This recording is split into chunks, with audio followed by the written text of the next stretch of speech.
And he tried to sit in and say it's false, this and that. I say, no, this is out of the mouth of even the Ethiopians. There's so much videos out there showing how they're being treated. Ethiopians saying they wish they would have just stayed in Ethiopia of the bad treatment. Now, that's not hating on anybody. Those are just facts and truth that you can go to the internet, look at these Ethiopians, look in how they're being harassed, the prejudice that exists there, and mouth of the foul treatments that is there. So, I have learned something in my 56 years, Ron, is that not everything they've put in our face that is a book makes it true. Yeah. One of Does the it things make I sense? want, one thing I want to say is that I was um I was talking to a brother on the phone on uh the video chat on the iPhone, and he clicked it on video, and he said he was Ashanti, he was a prince. He said, I'm about to take you into the Ashanti palace right now and show you the we're from the tribe of Judah. And as he was walking to the Ashanti palace, I seen a lion and a guy standing on top of a lion's back. And I said, "What's that?" He said, "It says the lion." I said, "Okay." I said, "Well, y'all got a lot of lions." And then he walked into the entrance, and he had two lions on each side of the entrance. I said, "I see some more lions there." I said, "Why y'all got all these lions at the Ashanti palace?" He said, "Because we're from the tribe of Judah." And he went inside the palace, and then as he was walking inside the palace with his phone up, with his video on, I could see everything that the video was looking at on his camera phone. And then I seen a glass case, and the glass case had all these garments with fringes on it, like what the Israelites wear, outside of Barclays Center, and what we wear, when you look at the Israelites, they got fringes on their garments. And so I said, hold on, go back, go back. And he started laughing. He said, I know what you're talking about." And then you said, "You do?" He said, "Yeah." He said, "I'm gonna show you." And he took the phone to the glass case, and he said, "These are the royal garments of the king." And I said, "These garments all got fringes on them, and they're different colors." He said, "Yeah, that's a tradition that we do." Then I was in, and I was like, "Wow, do they know this?" And he was like, "Ron, it's in the Bible. It's in Deuteronomy, uh, 22:12 and Numbers 15:38." And I said, "Yeah, it's in the Bible. It says about the fringes on the ends of your garments." And so then I was at a conference I was speaking at, and it was a Congolese Cameroon conference in Maryland, and a sister was there, Queen Diambi, and she's from the Katanga region in the Congo, and she was showing me these videos when she went back to the Congo in her village where her dad was king, and she had like a little ceremony, and she was wearing one of his old outfits, and she came out this hut, and women were all around her, and they were screaming, making all this noise and stuff. I forgot what they call that word, but anyway, when she came out the hut, she had on this long garment, and on the end of her garment, it was fringes, zits, fringes, not tassels, fringes, like what the Israelites wear, black Israelites. And I said, hold on. I said, go back, go back, go back. And all the Israelites who were sitting at the table, they all was like looking at me like, "Ron, why is Ron saying go back?" And then she says, "Ron, I already know what you want to look at." And I said, "Do you?" And she says, "Yes." She says, "You guys wear," and at the conference I had my fringes on my garment. And she says, "You guys wear these things right here, right? The Israelites." Because I watched you guys. I said, "Yeah." And then she scrolled back, and she showed the garment of her father. And I said, "Those are fringes."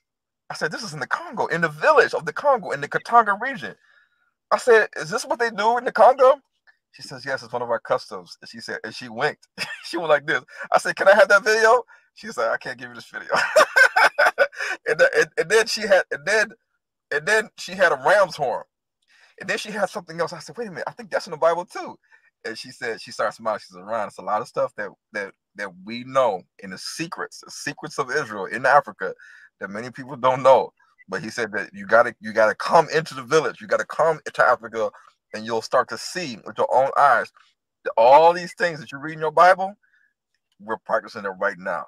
It may be the Bible may be a transliteration or translation. In a lot of cases, the Greeks and the Romans and the Latin church, they mistranslated, they mistransliterated things so that you don't got the whole truth.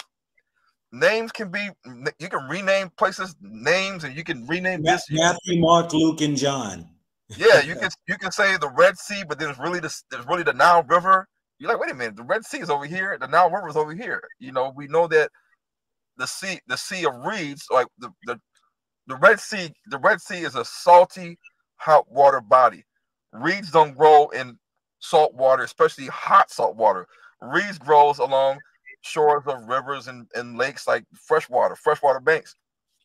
And so when we look at the Nile River and Lake Victoria, you see fresh water. You see reeds, like Moses was in a basket of reeds. Reeds, papyrus, all that stuff. The Sea of Reeds or the River of Reeds, that's the Nile River. That's not the Red Sea. So the Bible talks about the Israelites in the land of Canaan in the Nile River as being one of the boundary locations of where the Israelites will be dwelling at. You know, after all, most civilizations have to live near a large body of water. You know, so you have the Congo River, the Zambezi River, the Niger River, the Nile River. You know, so the Israelites they're not going to be all living on the border of Somaliland, Djibouti, and Egypt along the Red Sea. They're going to be living where the Red Sea or the Sea of Reeds is really at. It's the Nile River. So people in Africa, like you said, when the Jews come into Africa, they make these documentaries, and they go into to Nigeria and Uganda and Tanzania. They go to Zambia and Zimbabwe and South Africa, trying to talk to the locals, and even Ghana and Togo. They want to know, who are these people that say that they are descendants of Israel and that they left during the Exodus with Moses? Like, that's their story. That's their story. And remember, they come to the black people in Southern Africa, wanted to, you know, verify them and their Jewishness against them. So they're saying, like, we need to check your DNA, and if your DNA has our DNA in it, then we believe that you are Jews. No, they don't do that. They go in there and they say, they go in there, they meet with the elders and the chiefs, and they do a documentary, and they say, these guys over here, they claim, they say, they believe. That's what they say in these documentaries. They say, they claim, they believe. Mm-hmm. You know, and they say it's interesting because they say they believe, they think, but, you know, whether they give them a prayer shawl or a Jewish flag and a kippah to put on top of their head, and they tell them to rock back and forth, and they put this thing on your forehead to wrap your arm up and all this other stuff. They tell them to do all these things like they're the original, and you got to learn from us when the black people are the original. You know, so that's why I've been saying around here for the last few weeks. I've been trying to tell people that, like, you know, this is what they do. Why is it that we always try to follow them instead of us being the teachers and they be the students? Why is it that we have to be DNA taken and then they try to measure it against them when, like, hold up, we are the original. We're the root. We're the root. If anybody going to be doing the testing, we're going to be doing the testing because we know our lineage. And this is what I want everybody who is watching is that, like you said, there's so much in Africa that goes way beyond than what we know when it comes to the scriptures, the ancient writings, and the scrolls.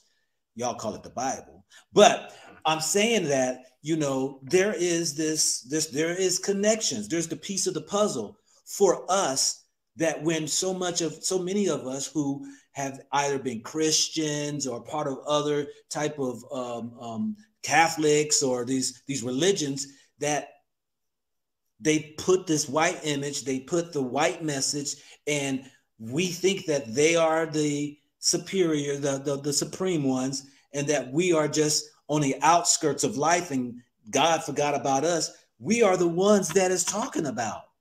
We're the ones who have the covenant. You know, I like when Ethiopia says, we got the Ark of the Covenant right here. You know, when I was there in Ethiopia, we got it on guard, and they got it on guard 24 hours a day.